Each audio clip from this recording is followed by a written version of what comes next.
ठाण्यामध्ये सांगली जिल्हा मध्यवर्ती जी बँक आहे झरे शाखा रात्री चोरी झालेली आहे. त्या ठिकाणी जवळजवळ 22 लॉकरच्या आसपास एक माहिती मिळते आपल्याला लोकांमधून की ते लॉकर फुटलेले आहेत. आणि आपण बापूंचा जो चहा आहे या ठिकाणी आपण चहा घेतोय आपण. आणि थोडंसं कसं आहे, या बँकेच्या शेजारीच हे दुकान आहे चहाचं. आणि त्यांना आपण बापू काय घटना काय घडलेली आहे, तुमच्या कानावर कशी आली? रात्री चोरी झालेली. बर, गावामध्ये घटनेमाग बाकीचं काय नाही, जी स्थानिक वैयक्तिक लॉकर आहेत तीच तोडली आणि बँकेच्या लॉकरला हात नाही लावलेला. म्हणजे दुर्दैवाची गोष्ट अशी आहे की सर्वसामान्य लोकांचे लॉकर फुटले किंवा तोडले, परंतु बँकेच्या एकाही लॉकरला टच झाला नाही. याचा अर्थ असा बी होऊ शकतो का की या चोरीच्या पाठीमागे काही षडयंत्र असू असू शकतं किंवा त्या बँकेतील अधिकारी एखादा मॅनेजर असू शकतो असं वाटतं याच्यावरून.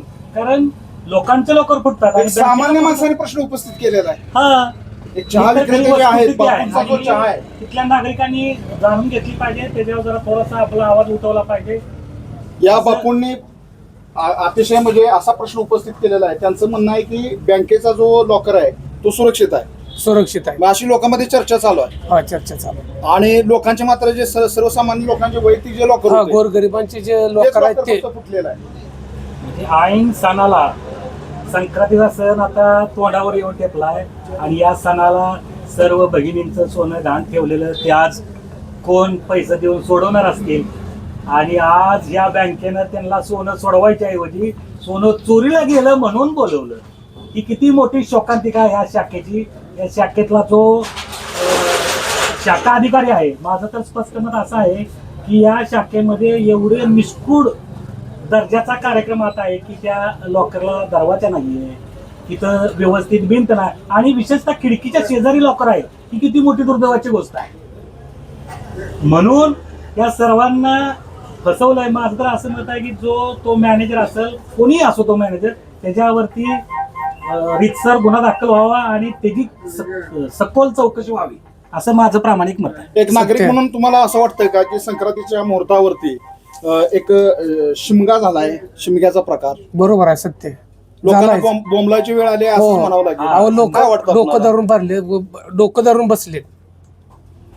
काही काचा बीपी लो झालाय. लोकांमध्ये आता चर्चा काय चालू आहे? चर्चा हीच की हो, दुसरी काय चर्चा? आता ह्याच्यावर काय निष्कर्ष निघतोय ते आता बघूया का. पूर्वी कधी झऱ्याची बातमी होत नव्हती महाराष्ट्रामध्ये, होय, पण आज एक हिटलिस्टवर आल्यासारखं झरेगाव वारंवार आता मीडियामध्ये वेगवेगळ्या कारणास्तव येतं. आणि ह्या घटनेमुळं परत एकदा झरेगाव जे आहे त्यांनी स्वतः लक्ष घालून या चोरीचा छडा लावावा एवढीच सर्वसामान्यांच्या मनातील. पडळकर साहेबांचं गाव जे आहे ते इथून 4-5 किलोमीटरवरती आहे. त्यांचं जो राजकीय जो काय ग्राउंड आहे तो हा झरे ग्राउंड आहे. त्यांचा बालेकिल्ला आहे. आणि त्यांच्या बालेकिल्ल्यात एवढी मोठी घटना घडते म्हणजे खळबळ उडवून देणार घटना आहे. नाही म्हणजे ह्याच्यामध्ये राजकीय स्टंट कुठला येत नाही. ह्याच्यामध्ये चोरीच्या ह्याच्यात राजकीय क्षेत्राचा काहीच विषय येत नाही. ह्याच्यात काय येतोय? काहीच येत नाही.